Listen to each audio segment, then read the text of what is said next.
Good afternoon. Here is Global News, and I am Moninkanola Ogidan in the news. ASU holds emergency meeting today. Tanzanians mourn victims of airplane crash. Final campaigns holding as U.S. citizens prepare for Congress elections.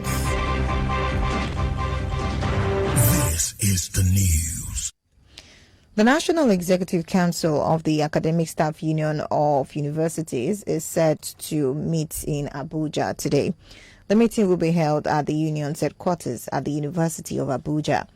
The purpose of the emergency meeting is to discuss payment of house salaries to the lecturers. Some branches across the country have held a Congress to decide on the next step to take.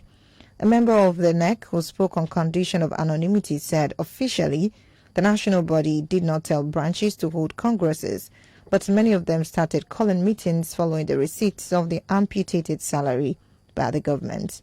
Meanwhile, a human rights lawyer, Femi Falana, who is the lead counsel to ASU, in a statement explained why the no work no pay policy could not be applicable to ASU. The APC presidential candidate in the 2023 presidential election, Asiwaju Bola Ahmed Tinubu, has explained why he did not attend the presidential debate organized by Arise TV on November 6, 2022.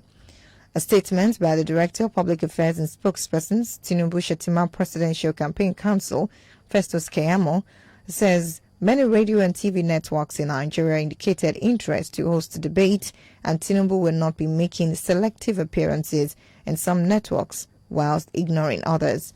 It further states that the campaign schedules of Tinubu did not permit him to honor all invitations by different radio and TV networks, hence the decision for him not to start with one TV station and later ignore others. It assured Nigerians that the campaign council will continue to hold these debate groups and Nigerians in high esteem.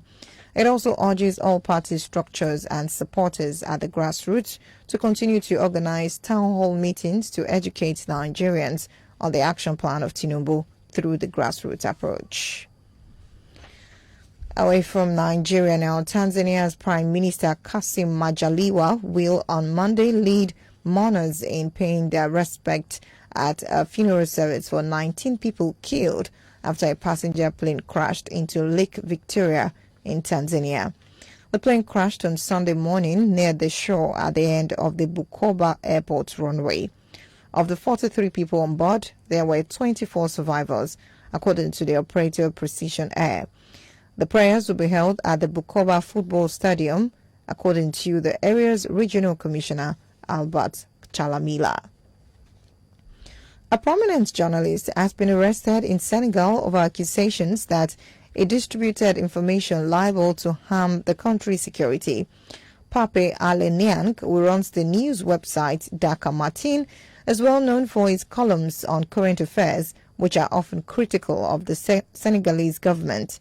Niang's lawyer said his clients had been detained at the Central Police Station in Dakar over 3 alleged offences. It was said that he was arrested after he published an article about rape charges against Senegal's main opposition leader, Ousmane Sonko. Kenya's national carrier, Kenya Airways, has threatened to start disciplinary action against its pilots whose strike had entered its third day.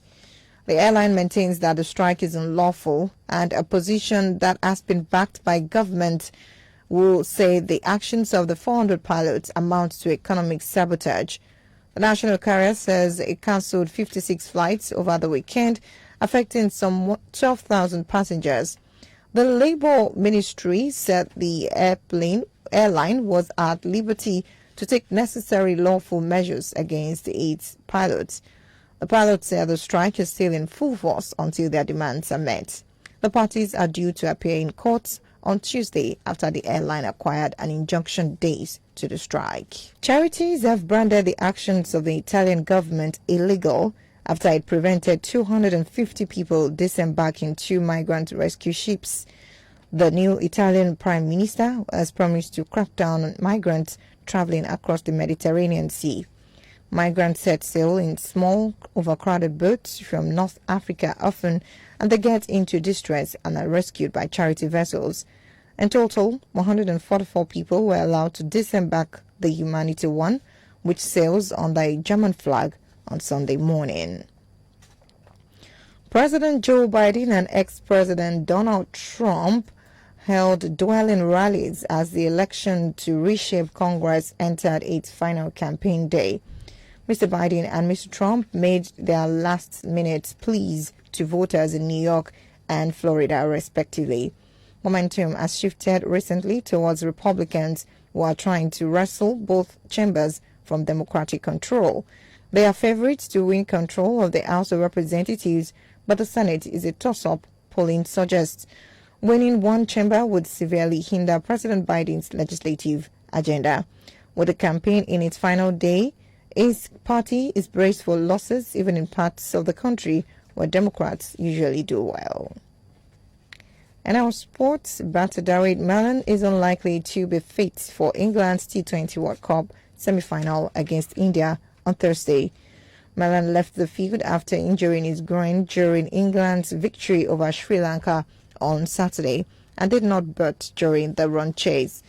As the only spare batter in the squad, Phil Salt is the most likely replacement. England could bring in another bowling option such as David Willey, Chris Jordan or Tiemal Mills.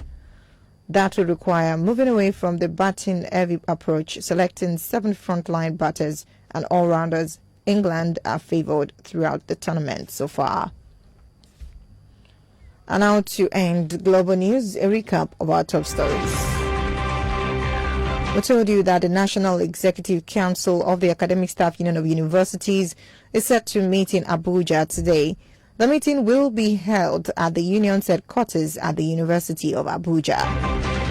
Tanzania's Prime Minister Kassim Majaliwa will lead mourners in paying their respects at a funeral service for 19 people killed after a passenger plane crashed into Lake Victoria in Tanzania.